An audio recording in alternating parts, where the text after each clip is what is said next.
Survivors of the Shoah Foundation, March 26, 1995. Survivor Nissim Alhadeff. Interviewer Yitzchak Kerem, Queens, USA, English. My name is Yitzchak Kerem. I'm the interviewer. I'm interviewing Dr. Nissim Alhadeff in Queens, New York on March 26, 1995, in English, tape number 1. What is your name?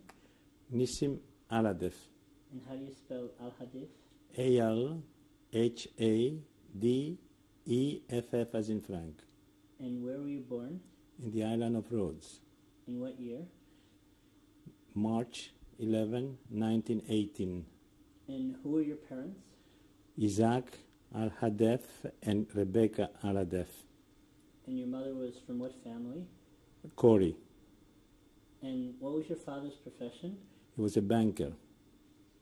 And now, you come from a very wealthy family, and people knew about the Alhadeffs, and you had lovely houses, and could you sort of describe the business of your family and the enterprises, and sort of what kind of monumental buildings you had in Rhodes? We have a house that was, for the standard of the time, was quite big, but we were also a big family. We were 6 brothers, and my mother and father, we were altogether eight people, so we were quite a large family for which we need a big house.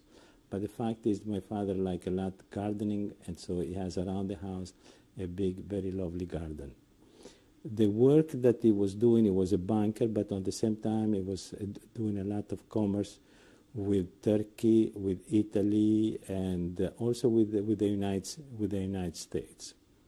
And my brother, my elder brother, after he finished school, he started to be also in the bank and was one of the director of the bank. What was his first name? Jacques. And the Alhadeffs had factories also. Yeah? That was my uncle. That they had a factory in Greece. And then they didn't like so much Greece, I think, and they went to Milan. And in Milan they have just a big commercial affairs, but before of the racist laws in Italy in 1938, they have to leave Milan to go to Buenos Aires, where they built there also a big business too. In general, did they keep their wealth, or? They tried to. They kept their wealth, yeah. It was difficult, but they kept their wealth. And when did you leave Rhodes? I left Rhodes in 1936 to go to Rome to start my medical studies. So at that point, the anti-Semitic laws hadn't been applicable yet? Not yet. The anti-Semitic laws started in 1938. But you were allowed to continue your studies in Italy? Because I have started, I was allowed to continue. But if I was supposed to start it in 1938, I would not be allowed. The only difference that I found when I was there, I was living in the Casa dello Studente, and I was at 2 steps from all my classes. Then I have to leave the Casa dello Studente because I was a Jew, and I have to go to find room some other place. That was the only difference that I found out. But other Jews that wanted to start studying in Italy, like many from Poland and Germany, were coming to Italy to study. They could not come anymore and start to study medicine or engineering or something. So there were a lot of foreign Jews who studied in Italy, not just local Jews? Yes, a lot of foreign Jews. They were very liberal, and they were very well accepted. Because anyway, the problem, the Jewish problem in Italy was not such a big. In Italy altogether, I think at the time were 48,000 or 50,000 Jews, and the Italians were 42 million. So that was not really was not something that they were eminent people. They were Jews, but even Mussolini at the time, he had a mistress that was a Jew. And then I don't think they have any animosity against the Jew. I have all my friends, most of my friends in Italy were Italian, and very few Jews. And in general, once these anti-Semitic laws were promulgated and enacted in Italy and in Rhodes, did you feel more constrained? Did you feel much more in at ease? With my friends, no. Or but in general? In general, yes, because you see that they were not accepting you. And there were few people that really didn't accept you, but most of the population were very friendly. When you had to leave this casa, where did you go? I rent a room in an apartment close to the university, and I continue my studies there.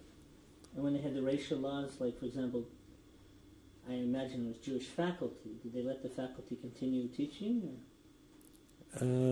Some of the professors were put up, they were not allowed to, but some others, they were more essential to the education, they continued to.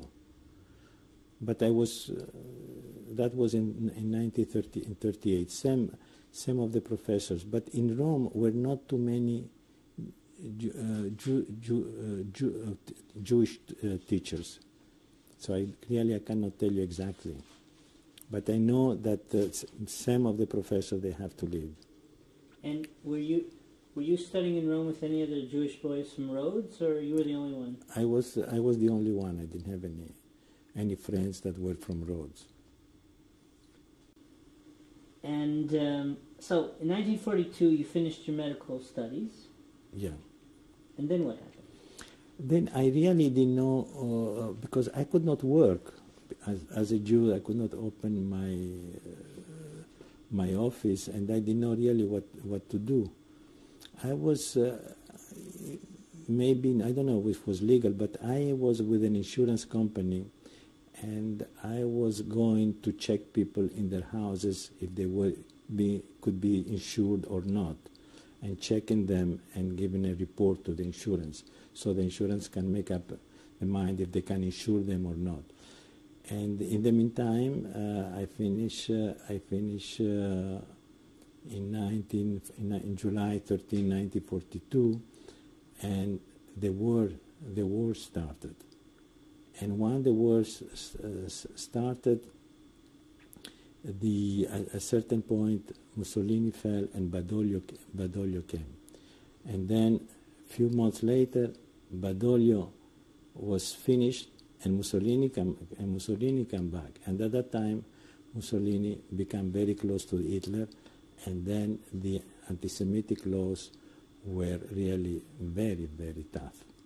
And the Germans were having, they were the bosses in Italy. The fascists were saying something, but they could not say too much. And they were trying to get all the Jews they could.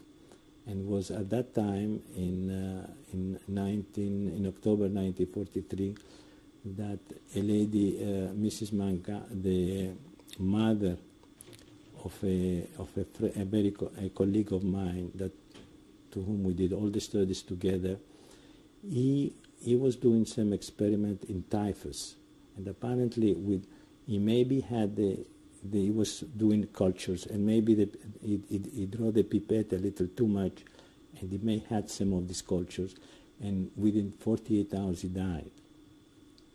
Then Mrs. Mancan became very close to me and to another friend, Luigi Meschiere, that we were always together. And she called us and he said, "Look, I'm seeing that everybody is taken away, you as a Jew and Meschieri as a partisan of Badoglio. I will find you a place where they could not touch you." And because she was a very religious lady and very close to the Vatican, she found us a place in the Vatican. And then we stayed there for 3 weeks. But in the Vatican, they were very nice. They didn't ask anything. But we have to follow what they call the novena. That's mean that in the morning you have to get up, go to church, listen to the Mass, then you have a breakfast, then you go back to church, then is the same reading around 10 o'clock, and again another Mass. It was all a religious life, which I don't do that too much in my religion, and you can imagine if I can be very religious as a Catholic. So we called back Mrs. Manca, and I told her that, look, Luigi and I are not, we're very nice here, but we are not very happy. We have to leave. We cannot continue there. If the war lasts for another year or something, we will be crazy. We'll get there. So she said, be patient, I will find another place. And she found us another place at the Istituto Russico, that we have more freedom there, and we don't have to go to church, we don't have to do anything. And these were Jesuits. And I like it very much in the way that I got close to a priest that spoke Greek, and we could, and I speak Greek, and we could make philosophical discussions, and at the same time we were going to the kitchen, helping the sisters doing the cakes and cookies for Christmas. But my friend Meschieri, after a month that he was there, he could not stand, because I think he has his girlfriend and he could not see her. So he left the Jesuits and he went on his own. And thank God he did well. He hid himself, I don't know where, but he hid himself, and he's still well and alive. Wait, let's go back a second. Now, in the Vatican, that's a very rare thing, that this anti-Semitic Vatican is saving Jews. Now, from research, we know that in the Mediterranean and Italy, they had pro-Jewish rescue activities. In Northern Europe, they were viciously pro-Nazi. Now, what was the atmosphere like, or what were the, how would you say, the opinions or the overruling, what was the overruling atmosphere in terms of their political alliances in the war? You would say when I was in the Vatican? Yeah, in the Vatican. In the Vatican, they didn't, I don't know if they knew that we were Jew. Because Mrs. Manca brought us there, and we don't have to say our name, nothing. We were there, and we were following like if we were doing this retreat, like we were having a retreat, and they didn't ask us anything. Maybe the superior knew that we were Jewish, but the people that were with us, I don't know if they knew or not. Were there other Jews that you knew about? I didn't know. We didn't talk too much. I was in one room with Meschieri, and we didn't talk too much one to another. But were all the conversations centered around theological and religious issues, or was there also talk about politics and what's happening in the war? That was all religious things they were talking about. Very few political arguments. Do you ever hear any biting anti-Semitism or the prayer? No. So you left the Vatican, and tell us more about what happened in this institute. Where? In the Istituto Russico? Yeah.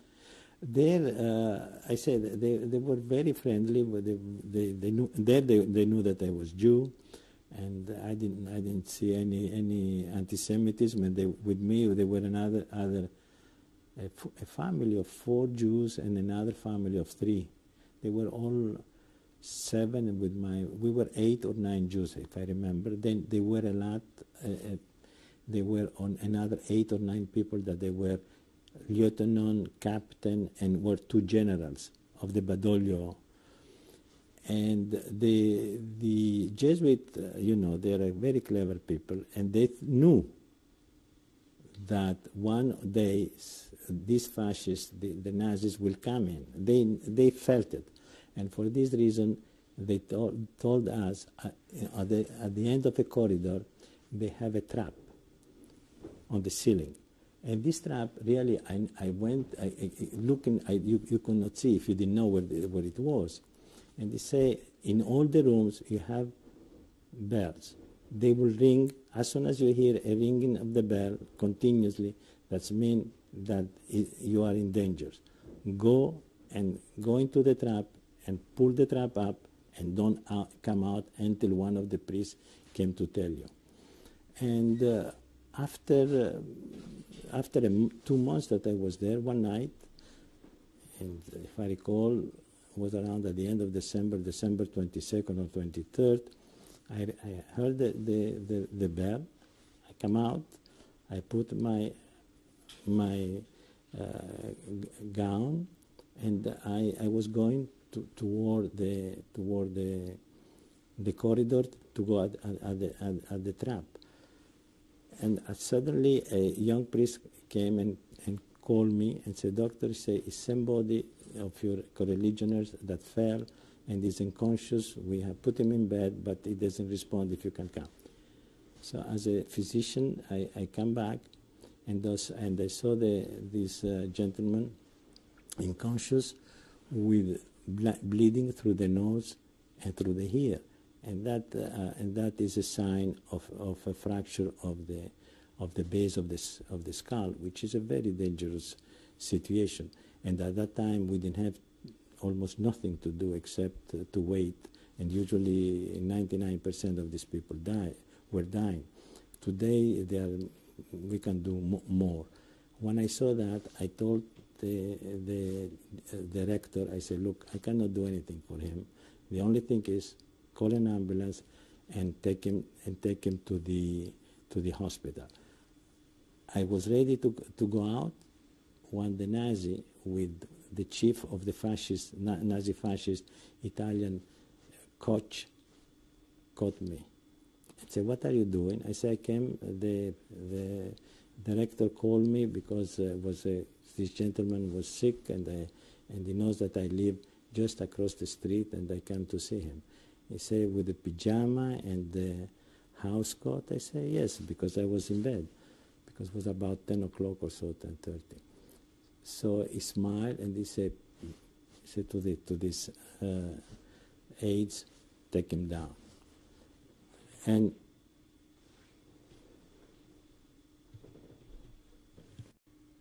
okay, survivors of the Shoah, date March 26, 1995. Survivor Nissim Alhadeff, interview Itzhak Kerem, tape number 2. So the Nazi commander sent you down to the station, essentially. No, send me down to at the entrance of the building, where the Nazis were there, and where 2 other people they were there. They have a little wine, and they overslept, and they didn't hear the bell ringing. They could not go to the trap, and they caught them. So we were all together 3 people. And then we were put in a camion, and one of them said, "Where do we take them?" So you take them to the villa. And I thought that's nice. They're treating us very nicely. Instead, the villa is the name for the Regina Coeli, which is the prison in Rome. And then they took me there, arriving in Auschwitz. And I didn't know that was Auschwitz. It was just like a flat land all over. You could not see the end except tracks of trains. And the first thing that I saw through the bars of the train was a lot of people in uniform with stripes.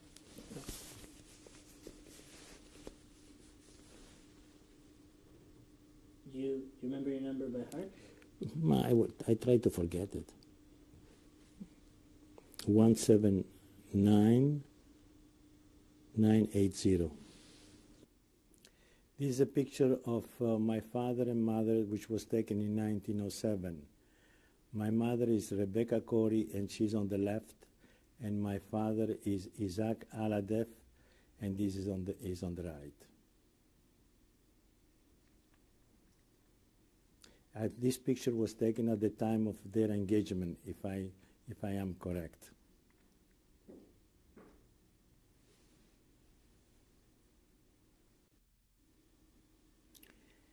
This is a photo taken in Rome in the student room of the Casa dello Studente that was taken when I was on the 4th or 5th year of medical school in 1940 or 41, and here we are three friends, myself, Meschieri, and Manca. The fourth gentleman I don't remember because not a very close friend of us, but starting from the left is Luigi Meschieri, who is a physician in Rome, and this I think is not retired yet. I don't have any communication with him for a few years. Close to him is myself. Then in the middle, I don't know the doctor, but was also a student. And on the far right is Dr. Manca, who a year later, on the 5th year after making some experiment with typhus, apparently he passing one culture through the other with a pipette, apparently he swallowed one of the culture and tragically died within 48 hours.